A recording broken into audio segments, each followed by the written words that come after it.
I'm Ann Carrick here with Chris Ward at the Film Industry Mixer. Chris is a writer, director, and producer. Chris, good to have you here. Thank you. It's good to be here. Nice, nice that you could join us. I know yesterday was a big day. Your movie Fog Warning, you had at the film festival.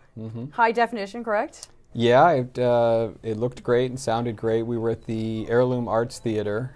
Terrific people there, and a good crowd. And you have some good news related to the film. Did you share yes, that last night? Or? I did. Okay. Yes. But yeah, let's tell people again. We have a distribution deal for the film. A sales agent is actually taking it around. He's already made a sale on the film, which is fantastic because we haven't delivered it yet. That's good. But a sale has been made to Russian network television, and there's a tremendous amount of interest in the film in Europe. So it looks like we're going to have a few sales. So you're definitely off to a good start. Yes, we're off to an incredible start.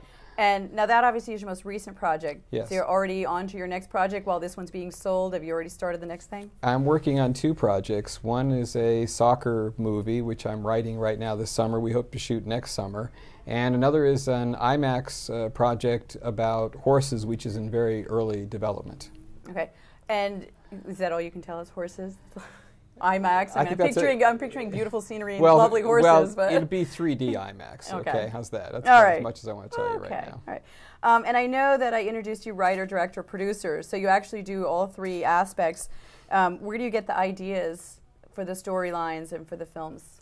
The ideas are all original ideas of mine. I worked as a network television producer and as a documentary filmmaker for many years, and I just kept coming across one great idea after another. And I think all writers, we keep a notebook and we write down our ideas. And for an example, with Fog Warning, it's a story about three men who kidnap a woman because they believe she's a vampire. And then they hold her in a cage and they try and get her to confess so that they can become rich and famous. The idea from that came when I was reading a story about a real guy down in Florida who believed he was a vampire and attacked them and sucked on their blood.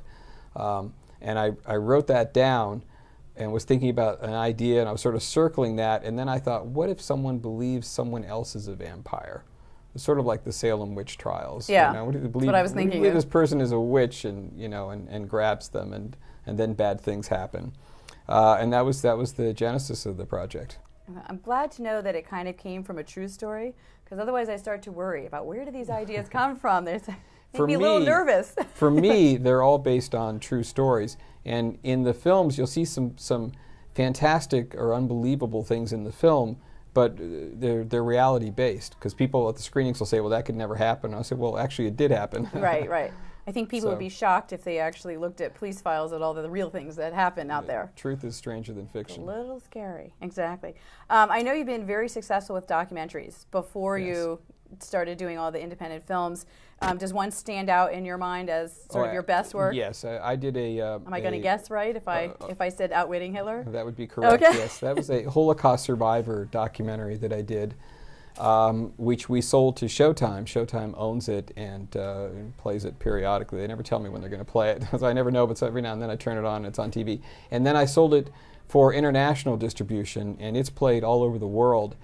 And it's interesting, I get emails. I'll get an email from South Africa or from Holland from someone who's seen the documentary. Right. And they've looked me up on the internet and found my email address, and they'll send me an email telling me how much they enjoyed the show. That must be very gratifying, though, especially when it sort of keeps circulating, and so you keep getting this feedback, not necessarily all at once as if it was one opening, but where it travels around the world. It's tremendously gratifying. I work very, very hard on these projects, and I thoroughly research them, and there's just a tremendous amount of time and effort on my part and also on all the people who work on the film. So yes, it's good when you sort of feel like it pays off. Right. Now, I know when we talked earlier, you were saying that independent film really gives you an opportunity to look at subjects that you might not otherwise get to do in what I'll call mainstream or entertainment-based films.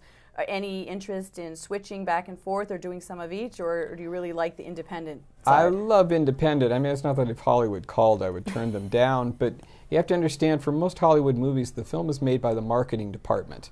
And they're really looking at demographics, and these films are politically correct, and they're so generic, and also they're so formulaic that oftentimes you sit watching a new movie and you feel like you've seen this movie before, and it's because you have, because they're remaking the same movie over and over. Different faces, but pretty much the same story. Exactly. Whereas an independent film, you can take a totally fresh perspective, and you could talk about things that taboo subjects that you could never talk about in a Hollywood film because they'd be afraid of offending some group. Right. Is that still true in Hollywood? Because I know there's a lot of complaints. They think that Hollywood films are biased in one way or the other, that they're not really neutral. I mean, is that changing or not really from your perspective? They're still pretty much marketing. Well, to me, I see them as neutral. I suppose people might, if you're conservative, you might see them as liberal. But I see them as very neutral.